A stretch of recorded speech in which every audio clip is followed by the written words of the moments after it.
With the 2020 US presidential election less than a year away, battle lines are being drawn, with the gap between rich and poor getting wider. Will voters usher in change, or will it be more of the same?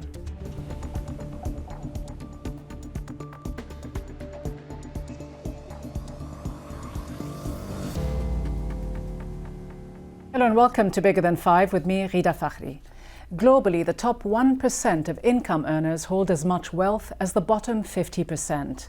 In the United States, income disparity is the most severe it's been in 50 years. As President Donald Trump campaigns for re-election and trumpets economic growth, two of his possible Democratic challengers are calling for widespread economic reforms. Has capitalism failed to be the rising tide that lifts all boats, as President John F. Kennedy predicted? In a moment, I'll be joined by Philip Alston, the United Nations Special Rapporteur on Extreme Poverty and Human Rights.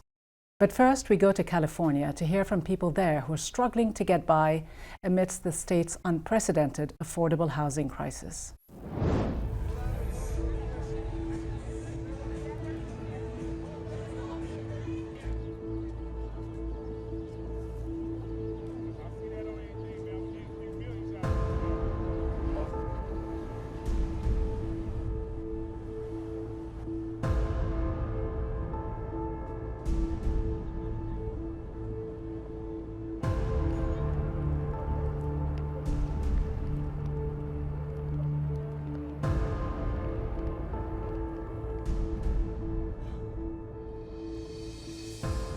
I've been homeless for 3 or 4 years now. I moved out because I couldn't afford the rent. Even like once you get thrown off of affordable housing, like say for instance I had a good job, and I mean like $600 a week or so. You know, they'll bounce me off of affordable housing quicker than what I know. So then when the rent is $1,200, it's like, okay, lights, gas. So I think they just need to buckle down on some human decency, at least start at like $700, $800 for at least a one bedroom or so in LA.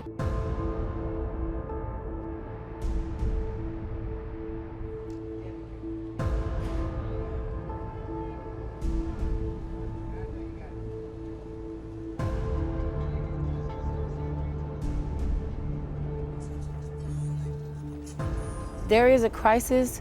They pick and choose because of like your income or whatever, or they say yes to this and no to this. So it's like a selective thing, and definitely they don't know what it's like to just have the sun go down and not have no protection from the wind, from the night, from the walking all day, and I ain't even see predators who prey on you, but you have that around you, you know, and it's not even you. You know, some people told me, oh, I've seen you sleep over here or over there.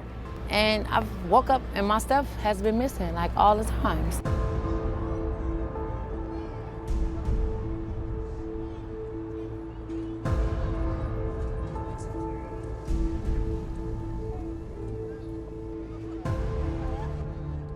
The most young people can't read or write. I didn't realize that I did lose hope a long time ago. And it wasn't really for me, it was just for society. I kind of lost hope in everything and everybody. But then this woman told me, he said, I don't have to be on the streets, that I could come to his house. And he says, everybody is not evil, you know, or everybody hasn't lost their humanity. You know, it's still decent humans out here. Joining me now from Dublin to discuss extreme poverty is Philip Alston, the UN Special Rapporteur for Extreme Poverty and Human Rights. Philip Alston, your latest report on poverty in the United Kingdom found that 1/5 of the population, that's about 14 million people, live in poverty. When you looked at poverty in the United States last year in your report, you found that 40 million, that's 12% of the population, live in poverty. Beyond the numbers, what did the data tell us? Well, in some ways, of course, the numbers are relatively similar in terms of percentages. But it has to be said that for both countries, the fact that they are extremely wealthy, that their economies are booming, it's truly disgraceful, in my view, for something like 1 in 8 people to be living in poverty. And you say that if Brexit proceeds in the UK, it will have a major adverse impact on the most vulnerable. In the US context, you accused President Trump of deepening poverty and inequality with his policies. Is that fair criticism in both cases? My concern is that with Brexit and with the very significant hit that the British economy is going to take, according to all of the experts, no provision has been made to assist those who are already badly off. So I think the result is going to be much worse. In the United States, of course, it's a very different situation, although it also has a booming economy. You've got the Trump administration about to enter the second part of its playbook, if you like. The first part was the huge tax break for the very wealthy and for the corporate sector. That's now going to be followed by a belated realization on the part of the administration that they need to save money somehow. And what they're going to do is to try to get that out of welfare. So they've already started floating various initiatives to cut the number of recipients of food stamps, for example. One recent one that would take 700,000 people off the rolls. And of course, they're talking about the need to start cutting down dramatically on various welfare programs in order to avoid an unsustainable deficit. So I think things are definitely going to get a lot worse for the less well-off in the US. You say things will get much worse. In fact, you estimated that the number of people in the United States living in extreme poverty was about 18.5 million. The Trump administration, in fact, said that that was wrong. They estimated the number to be closer to 250,000. They also accused you of being misleading and of putting out politically motivated reports. In fact, you remember when you published your report last year, Nikki Haley said it was patently ridiculous for the UN to examine poverty in America, the wealthiest and freest country in the world. She said you should rather go focus on the situation in the Congo and Burundi. What do you say to that? Well, first of all, in fact, in fairness to the administration, the number of people in poverty has actually dropped by a couple of million almost over the past year. It's now down to 38 million people. That, of course, is still horrendously high. The problem is that the number of people without health insurance has gone up significantly. Homelessness is rising. And most of the other indicators are pretty negative.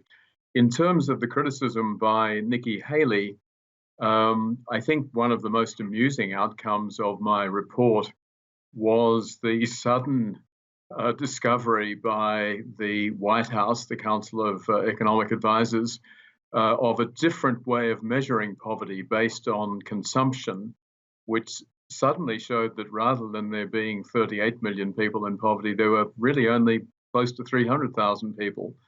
I don't think any economist took that sudden revision seriously, but it seemed to be enough for the administration to wash its hands of the problem. But when you accuse the Trump administration of policies that make inequality worse, and you say that the tax reform that was passed in 2017 overwhelmingly benefited the wealthy and worsened inequality, the new IMF chief, in fact, took exception with that. Kristalina Georgieva said that the Trump administration showed bravery to use a tax reform to spur more growth. You've cited a lot of IMF figures in your research. Who's right, the IMF researchers or the new boss? I think if you listen to people like Krugman and Sachs and others, they will say that the US tax cuts have not spurred growth, that the economy does indeed keep expanding, but there hasn't been added investment of the sort that was predicted. And as I'm saying, what they're trying to do is to simply build up a situation where radical cuts are essential, which will hit primarily those who are not well off. So this is a two-phase exercise. But I'm very surprised to hear the IMF congratulating the Trump administration. That sounds to me more like a political gesture towards a powerful state than a reflection of what most economists are saying. Let me ask you this. You mentioned the racial elements in your report. You say that blacks in America are 2.5 times more likely than whites to be living in poverty. You also talk about the illusion of the American dream, especially for minorities and women, but also for many middle-class white workers. How then do you explain the huge following that President Trump himself has among white working-class Americans? I think in the United States, the idea of the American dream still lives, even though, again, all the statistics show that there is less mobility, less social mobility in the US than in virtually any other developed country these days. So the American dream is more alive in every other Western country than in the US. But I think that there is still a strongly felt resentment of the state, which President Trump draws upon, and thus a rejection of welfare, a rejection of the idea that the state should be ensuring that everyone has a basic standard of living. And I think that's where Trump supporters come from, and that's how they're able to reconcile their support for a president who is actually doing almost nothing for those who are poorly off, and who has made a whole series of proposals which would have slashed various welfare benefits, but all of which have been rebuffed by the Congress so far. Is it, in your opinion, the capitalist model that has failed so many people, or have other issues played a more significant part in this, like climate change, like conflict? Have they pushed people into an increasing level of poverty? And then where does it leave the Sustainable Development Goal number 1, which is to reduce extreme poverty by the year 2030? Are we on track? I think that in a broader sense, neoliberal economic policies have left an awful lot of people behind, and in some ways were designed to. The problem is that once you slash taxes, once you reduce the role of the state, once you leave people very much to their own devices, then the capitalist system inevitably creates major winners and a lot of losers. And the idea originally was that a welfare state would then compensate the people who lost out the worst. But that welfare state is being slashed under neoliberalism. I would only add that climate change is going to exacerbate all of these things quite dramatically. I've spoken of a climate apartheid effect where the poorer parts of the world, certainly the global south, will bear the brunt of climate change. But in the developed countries like the United States, again, it's the less well off who are going to suffer the most from climate change. We'll have very few protections, very few alternatives, and will not be helped out by the government. So reducing poverty, extreme poverty by 2030 is not an attainable goal, is it? I don't think so, according to any of the measures at this stage. All right, UN Special Rapporteur Philip Alston, thank you very much indeed for being with us. Thanks, Gita. There is little disagreement that inequality in the US is severe, but will anything be done about it, and what is the solution? Worldwide inequality and discontent with economic elites has sparked protest movements from Chile to Lebanon. In a moment, I'll be joined by 2 experts on development and economics to discuss trends here in the US and globally. But first, a short look at income inequality in the United States over the last century.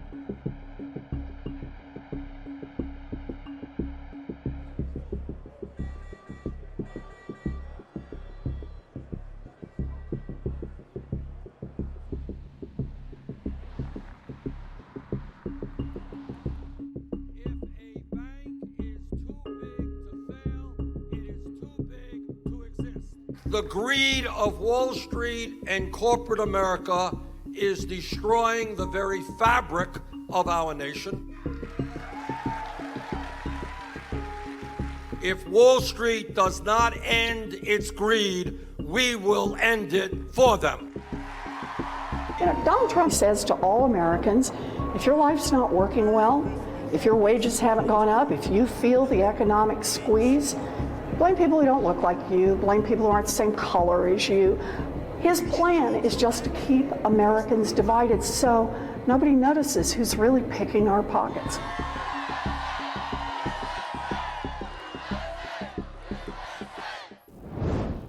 To discuss, I'm joined from New York by Nobel Prize-winning economist and New York Times columnist Paul Krugman, whose new book is titled Arguing with Zombies: Economics, Politics and the Fight for a Better Future.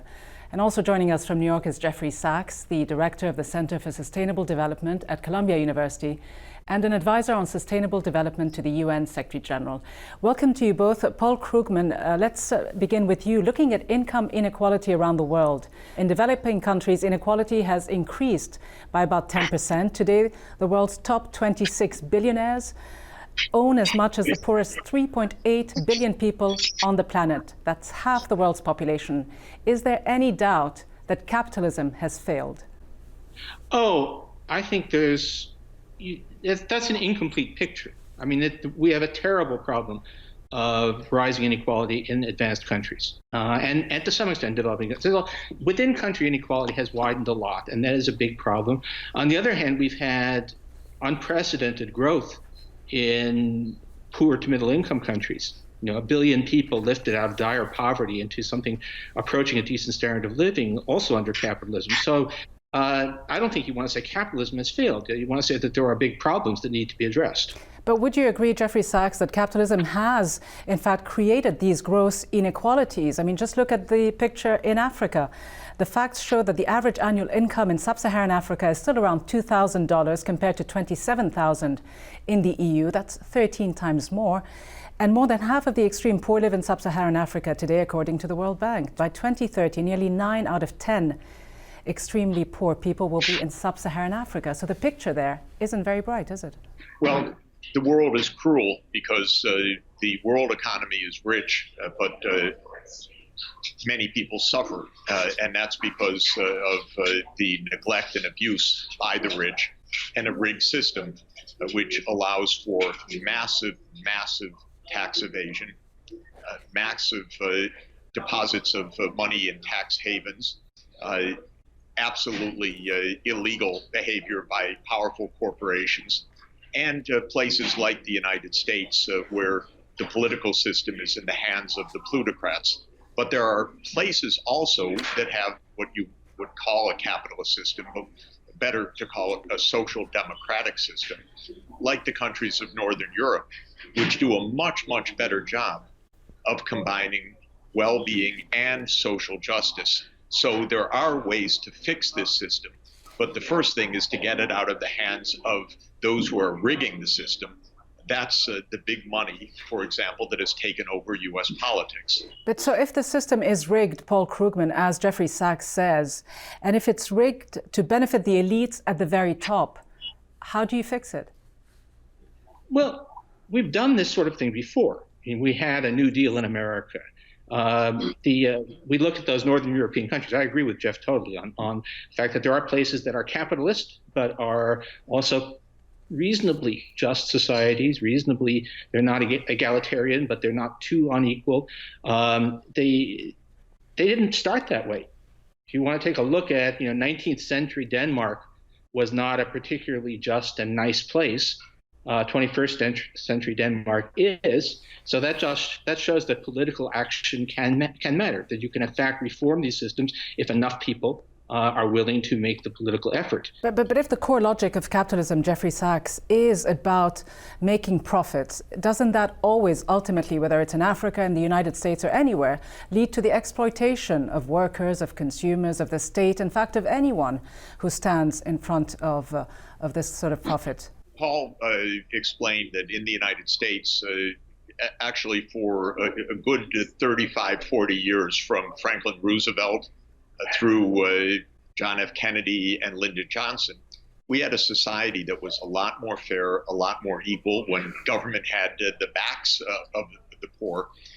Then the system really got rigged in the United States, and the rich took over, starting with Ronald Reagan. Huge tax cuts, and then the Supreme Court unleashed the worst by pretending that corporations had free speech in the form of secret, unlimited campaign contributions. And that has wrecked America. We now have really a plutocracy.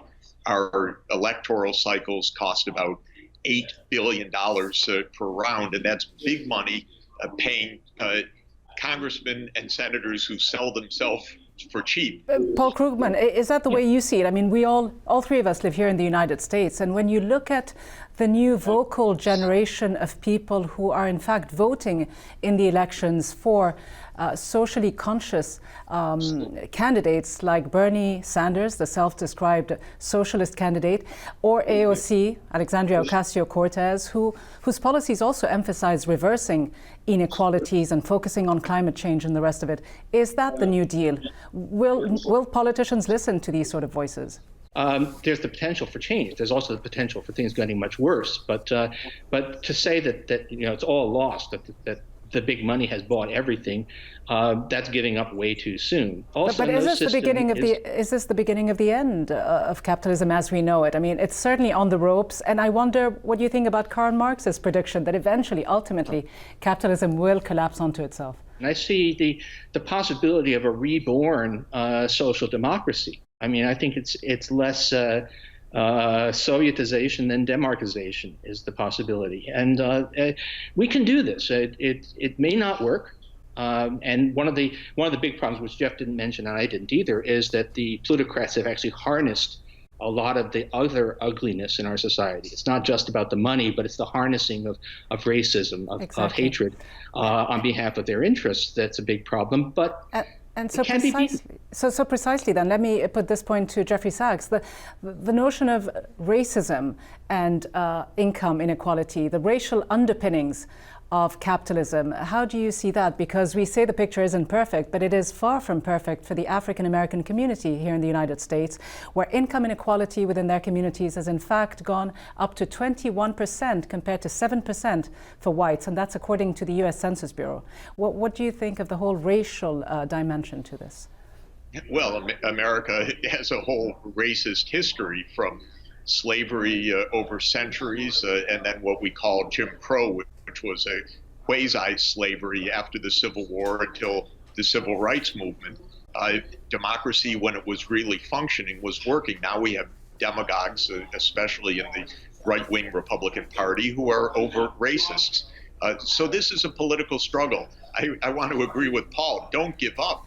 The young people are the most active and most progressive part of our political system. Trump, who is a vulgar sociopath, in my opinion, and not just my opinion, appeals to an older and often racist constituency. But young people understand diversity, want it, and they want progressive solutions, including to the climate crisis and the crisis of inequality. So there is plenty of hope, but it really is a struggle because it's the voice of the people against big money.